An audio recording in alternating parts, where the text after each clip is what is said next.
지난 21일 더불어민주당 박찬대 의원이 국회의원의 자녀 대학 입시 전수조사와 관련한 특별법을 대표 발의했는데요. 현재 국회의원 자녀에 대해서 전수조사를 하겠다는 게 핵심 내용입니다. 그런데 지금 이 법안에 대해서 각 당의 입장차가 좀 큽니다. 지금 이런 관련 법안은 자유한국당 그리고 바른미래당도 발의한 상태인데요. 이 특별법 어떻게 담고 있는 내용 그리고 앞으로 어떻게 상황이 진행될지 이야기를 듣도록 하겠습니다. 특별법을 대표 발의한 더불어민주당 박찬대 의원 연결합니다. 안녕하세요, 의원님. 예, 안녕하세요. 박찬대 의원입니다. 네, 의원님께서 발의하신 법안의 정확한 명칭부터 한번 들려주시겠습니까? 어떤 명칭입니까? 국회의원 자녀의 대학 입학 전형 과정 조사에 관한 특별법입니다. 조금 되죠? 네. 이 법을 발의한 배경은 어디에 있습니까? 지금 대학 입시는 우리나라 그 학부모들과 학생들의 가장 뜨거운 관심사 중에 하나인데요. 최근에 이러한 것에 대한 사회적 책임이 무거운 고위직 자녀라든가 또 사회 특권층 계층의 자녀들의 대학 입시 과정에 대해서 여러 가지 의혹들이 지금 많이 나왔거든요. 네. 불공정성 문제도 계속적으로 지속이 됐고요.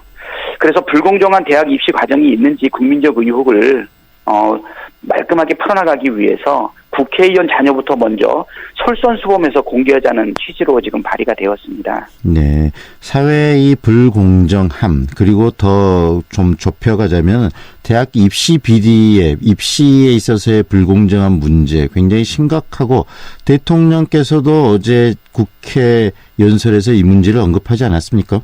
네, 그렇습니다. 예. 네, 그렇다면 그런 국민적 관심사를 법안에 지금 담았다는 말씀이신데요. 구체적으로 어떤 내용을 담고 있는 특별법인지 이야기를 좀 해주세요.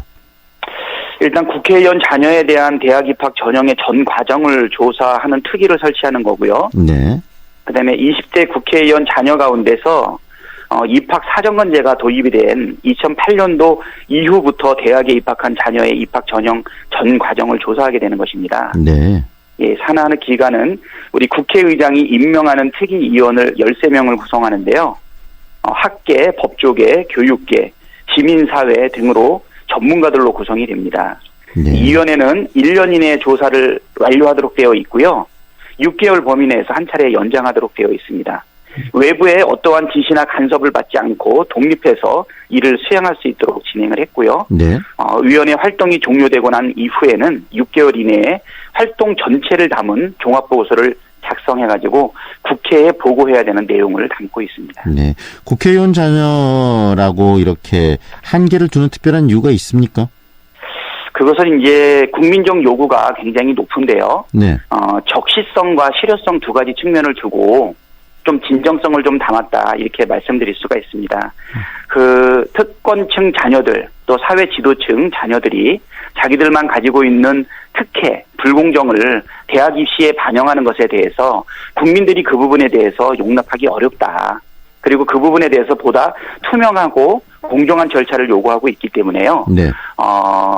고위 공무원들까지 다 포함하는 것은 각 당마다 이견이라든가 범위의 차이가 있기 때문에 먼저 국민적 요구를 20대 국회의원이 솔선수범하다는 것이 제가 현역 국회의원 자녀라고 제안을 두고 있는 이유이고요. 네. 그리고 저는 교육위원회를 지금 상임위원회로 두고 있고 원내 대변인을 하다 보니까 국회 운영위원도 같이 진행을 하고 있습니다.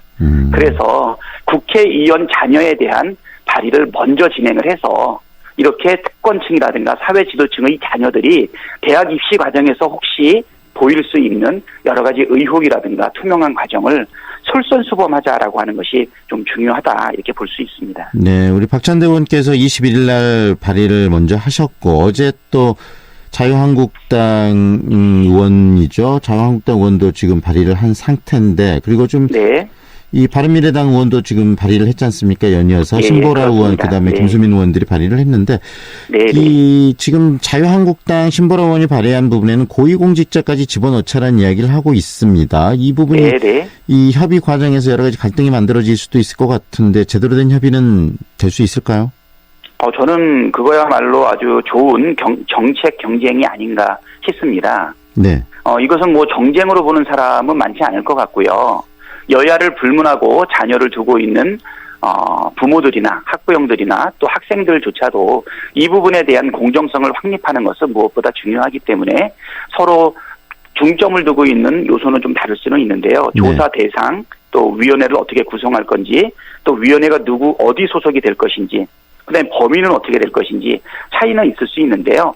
서로 협의를 해 나가는 과정 속에서 국민들의 요구를 가장 잘 반영할 수 있는 합리적이고 실효적인 방안으로 가다듬어져 나갈 수 있다라고 생각이 됩니다. 다만 여당인 우리 입장에서는 당대표도 원내대표도 국회의원 자녀들에 대한 전수조사를 우선적으로 하겠다는 제안을 했기 때문에요.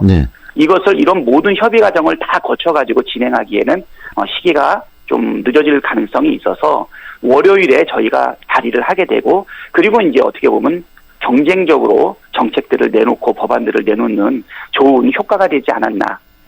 거의 뭐 퍼스트 펭귄과 같은 효과가 있었다. 저는 이렇게 생각이 됩니다. 결국은 지금 국회의원 자녀에 대해서 이 전수조사하자는 부분은 지금 모든 나온 발의된 법안들의 이 교집합 아니겠습니까? 네, 그렇습니다. 최소한이라고 봐야 되겠죠. 네. 그래서 더 이 부분에 대해서 관심들도 지금 많고, 국민들이 이런 부분부터 제대로 좀 우리가 공정하게 만들어 나가자는 합의가 있기 때문에 꼭 좀 통과가 됐으면 좋겠는데, 내년에 바로 총선이 있습니다. 이게 어떻게 보면 논의만으로 끝이는 거 아니냐에 대한 국민적 시선과 불안감도 있습니다. 어떻습니까? 이것이 꼭 통과될 수 있도록 지금 의지나 이런 부분들, 당의 분위기도 좀 전해 주시죠. 예, 저는 민주당이 기득권을 내려놓고 또 집권 여당으로서 또 인사청문회 과정에서 뭐 여러 국민들이 가졌던 의혹들을 선제적으로 해소하기 위해서 이 법안을 내놓았는데요. 이 법안을 준비하고 발의를 하자마자 하루에도 30-40명, 한 50여 명의 의원들이 실질적으로 공동 발의에 참여를 하게 되었고요. 긴급하게 사실은 접수하기 위해 가지고 민주당의 서삼석 의원님을 비롯한 24명의 동료 의원들의 공동 발의를 냈던 것이거든요. 다만 여론과 관련해서 혹시 이게 정책 경쟁이 아닌 어떤 정쟁적인 측면이 있는 것은 아닌가, 국민적 의혹은 저도 충분히 공감을 합니다. 그렇지만 자유한국당의 나경원 대표도 전혀 꺼릴 것 없다라고 얘기했기 때문에 그 말에 대한 책임을 진다라고 하면 충분한 논의와 함께 실행도 이끌어낼 수 있지 않을까 생각이 됩니다. 그렇지만 한 가지 우려가 되는 것은 우리 선거법을 보더라도 비례성을 높이기 위해서 작년 12월 달에 여야 5당이 다 합의를 했는데요. 그 이후에 법안을 실질적으로 만들어가는 합의 과정 속에서 약속을 자꾸 번복했던 경우도 있었거든요. 또 유치원 3법과 같이 국민적 분노를 일으켰던 이 법안에 대해서도 사실 뒤늦게 법안이 나옴으로 인해 가지고 사실 이 부분이 결국은 쟁점을 맞추지 못해 가지고 패스트트랙에 들어갔던 아픔도 있고요.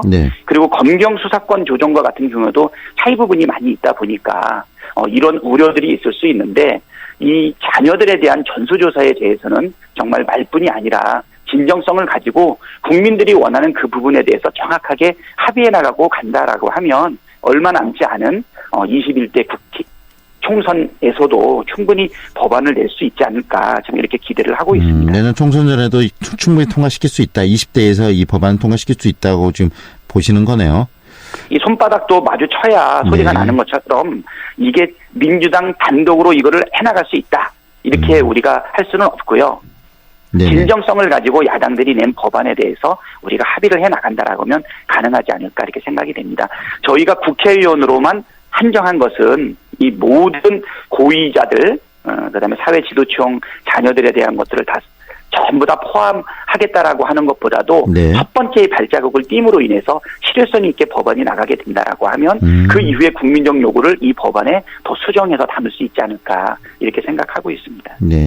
이 전수조사 과정에서 지금 이 조사위원회나 이런 부분에 강제성이 없다면은 전수조사에 불응했을 때, 응하지 않았을 때 그런 부분들을 조사할 수 있는 한계점도 있을 것 같은데, 거기에 대한 예방이나 대비책도 이 법안에 들어 있습니까? 네, 그렇습니다. 지금 뭐 독립성을 상당히 높였고요. 그 다음에 출석 요구를 받은 자가 정당한 사유 없이 3회 이상 출석 요구에 응하지 않으면 동행 명령장을 발부하도록 되어 있고요. 상당한 금액의 과태료도 부과될 수가 있습니다. 그리고 조사하는 과정에서 범죄 혐의가 있게 되면 검찰총장에게도 고발하고 수사기관에도 수사 요청을 할 수가 있거든요. 그리고 또 이와 관련된 공무원들의 비리 의혹이 있게 되면 감사원에 감사도 청구할 수 있고요. 그리고 교육기관에 대해서는 교육부의 특별감사도 요구할 수가 있습니다. 네. 그리고 이런 조사를 방해하기 위해서 폭행이라든가 협박을 하고 직무집행을 방해하는 사람은 또 5년 이하의 징역, 5천만 원 이하의 벌금도 부과하고 있기 때문에 상당히 강력한 조항이 있어요. 네. 물론 이 법이 모든 강제 수사를 보장할 수는 없는데요. 이 법에 의해서 중요한 첫발을 띄기 때문에 상당한 실효성이 포함되고 기대되고 있다라고 말씀드릴 수 있습니다. 네. 이 법안이 갖고 있는 본질적인 부분은 우리 사회의 공정성을 좀 회복하자는 거 아니겠습니까? 앞으로 네, 정치권에서 이 법안을 뛰어넘어서 이 채용이나 뭐 여러 가지 다양한 공정한 경쟁의 룰이 파손되고 훼손되는 부분에 대해서 그걸 막을 수 있는 장치를 좀 만들어야 될 것 같은데요. 정치인으로서 네. 그런 고민들 앞으로 어떻게 해결하고 또 그 고민들 문제점들 해결해 나가실지도 한 말씀 짧게 해주시죠. 예, 우리 국민적 관심이 이제 정치 부분에 있어가지고 국민들의 명령을 통해서 정치를 바꾸고자 하는 지금 직접 민주주의가 가미된 세계를 선도하는 민주주의 국가가 되지 않았습니까? 네. 예, 그 다음에는 우리가 먹고 사는 문제랑 관련된 경제와 관련된 공정성에 대해서 화두가 많이 제기가 되고 있어요. 네. 공정 경제라든가 경제 민주화라든가. 그런데 우리 사회의 미래와 그다음에 모든 사람이 벗어날 수 없는 자녀들의 교육 문제에 대한 합의, 사회적 합의에 대한 불공정성, 이걸 개선하기 위한 시민사회의 노력과 같이 대한민국이 이렇게 좀 더 선진화되고 대한민국이 보다 온전하고 지속 가능한 공동체를 구성하기 위해서는 이런 불공정 문제가 해소돼야 되는데 이 교육 문제 결국 사회적 불공정을 해소하기 위한 가장 중요한 사회적 제도를 풀어나가는 이런 계기가 됐으면 좋겠다. 좀 네. 그런 생각이 듭니다. 오늘 말씀은 여기까지 듣겠습니다. 고맙습니다, 의원님. 예, 감사합니다. 저게 더불어민주당 박찬대 의원과 함께했습니다.